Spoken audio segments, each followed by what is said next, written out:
उत्तराखंड वक्फ board के अध्यक्ष शादाब शम्स ने पद से इस्तीफा देने का ऐलान किया है। दरअसल वक्फ बोर्ड की संपत्ति पर हो रहे अवैध कब्जों को देखते हुए शादाब शम्स ने चिंता व्यक्त करते हुए कहा है कि यदि वह वक्त रहते वक्फ बोर्ड की संपत्ति को खाली नहीं करा पाए तो वह पद से इस्तीफा दे देंगे। दरअसल रुड़की पिरान कलियर शरीफ में 200 बीघा से ज्यादा भूमि पर हुए कब्जे के मामले में शादाब शम्स लगातार सरकार और शासन के स्तर पर अपनी बात रखते आ रहे हैं।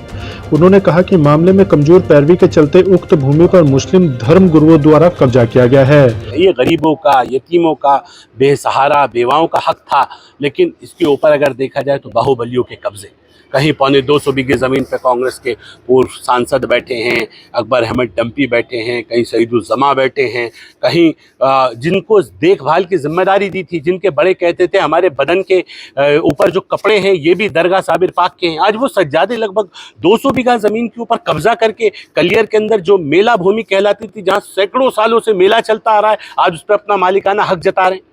वक्फ बोर्ड सेटिंग गेटिंग के साथ इसके कर्मचारी अधिकारी जो पहले वक्फ बोर्ड के करता धरता रहे, सब सेटिंग गेटिंग के साथ मिलकर वक्फ बोर्ड को लुटवा दिया। वो पूरी जमीन को नीचे न्यायालय से लेकर सुप्रीम कोर्ट की डबल बेंच तक हार के आए। जब हमने पता किया आने के बाद कि भाई ये क्यों हार गए, तो पता चला कि कागज लेके तो यहाँ से वकील साहब के पास कर्मचारी निकले थे, लेकिन वहां तक पहुंचे नहीं। वकील साहब इंतजार करते रह गए और कागज रुड़की में लेके व्यक्ति बैठे रहे और हम तमाम न्यायालय से उस मामले को हार गए। अब छोटा सा मामला अटका के हाई कोर्ट में एक विषय बैठा हुआ है, नहीं तो पूरी तरह से फर्जीवाड़ा करके जो वक्फ की जमीन थी, जो दरगाह साबिर पाक की जमीन थी, उसे लूटने का काम षड्यंत्र के तहत किया गया। बहुत बड़ा रोष जनता के बीच में, कलियर के लोगों के बीच में, और कलियर के लोग ये कह रहे हैं जान दे देंगे, जान ले लेंगे, लेकिन साबिर पाक की दरगाह की जमीन, जो मेला क्षेत्र की जमीन है, उसे किसी कीमत पर जाने नहीं देंगे। हजारों लाखों लोग अपने खून से चिट्ठी लिखने के लिए माननीय प्रधानमंत्री जी को और माननीय मुख्यमंत्री जी को तैयार हैं। मैंने भी माननीय सांसद महोदय डॉक्टर निशंक जी से भी बात की थी, माननीय मुख्यमंत्री जी से भी पत्राचार किया, उनसे भी निवेदन किया है कि किरण रिजिजू जी से बात कीजिए, कानून मंत्री जी से, कि हमें दोबारा अपने पक्ष को सुप्रीम कोर्ट में रखने का मौका मिले। ये फर्जीवाड़ा सेटिंग गेटिंग के तहत किया गया है। वो ज़मीन दरगाह साबिर पाक की है, वो ज़मीन हमें वापस मिलनी चाहिए। और जिस तरह से तमाम ज़मीनों के ऊपर बाहरी लोगों ने आके अतिक्रमण कर लिया है, इंक्रोचमेंट कर लिया है, कब्रिस्तानों में बैठ गए हैं, आके वहां घर बना लिए। अरे कब्रिस्तानों में आप आइए, आप कहिए हमें 6x4 की दफन होने के लिए जमीन चाहिए, हम आपको देंगे, लेकिन किसी कीमत पर आपको हम कब्जा करने नहीं देंगे कि आप इन जमीनों पे कब्जे करके बैठ जाएं।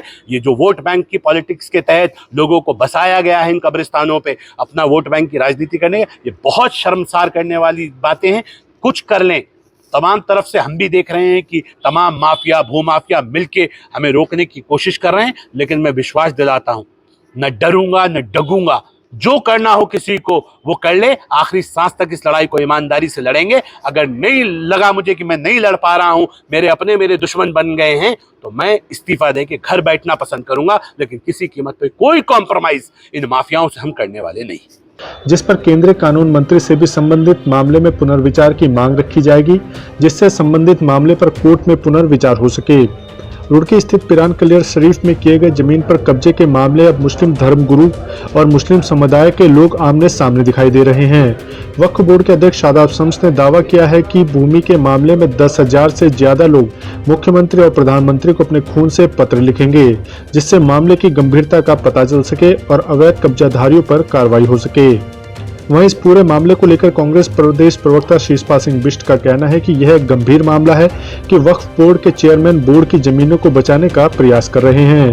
देखिए, बहुत ही गंभीर मामला है, क्योंकि एक संवैधानिक पद पर बैठा हुआ व्यक्ति जो वक्फ बोर्ड का चेयरमैन है और कह रहा है कि वो जो है वक्फ बोर्ड की जमीनों को माफियाओं से बचाना चाहते हैं, छुड़ाना चाहते हैं, और उसके लिए हर स्तर पर संघर्ष कर रहे हैं। और वो कह रहे हैं कि उनको सहयोग नहीं मिल रहा है। आखिर किसका सहयोग उनको नहीं मिल रहा है, इसकी जांच होनी चाहिए। वो कह रहे हैं कि अगर इसी प्रकार से असहयोग रहा तो वो अपने पद से इस्तीफा तक दे देंगे। इसका मतलब किस तरीके का मानसिक दबाव जो है संवैधानिक पद पर बैठे हुए व्यक्ति का है। अगर वो वास्तव में जो है सरकारी जमीनों को बचाना चाहते हैं, सरकार को इसको गंभीरता से लेना चाहिए और उनका सहयोग किया जाना चाहिए, ना कि असहयोग। आखिर मुझे लगता है कहीं ना कहीं सरकार में बैठे हुए कोई जिम्मेदार स्तर के लोग जो है कहीं न कहीं उनकी जो ईमानदार कार्रवाई है शायद उसको में बाधा बन रहे हैं, और इसीलिए उनको कहना पड़ रहा है कि मैं अपने पद से इस्तीफा दे दूंगा। इसकी निष्पक्ष जांच होनी चाहिए और सरकारी संपत्ति को बचाने के लिए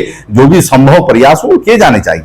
अगर अध्यक्ष की ही बात को सरकार में नहीं सुना जाता है तो फिर साफ है कि सरकार भ्रष्टाचार रोकने की बात पर केवल दिखावा कर रही है। देहरादून से अजीत काम्बोज की रिपोर्ट।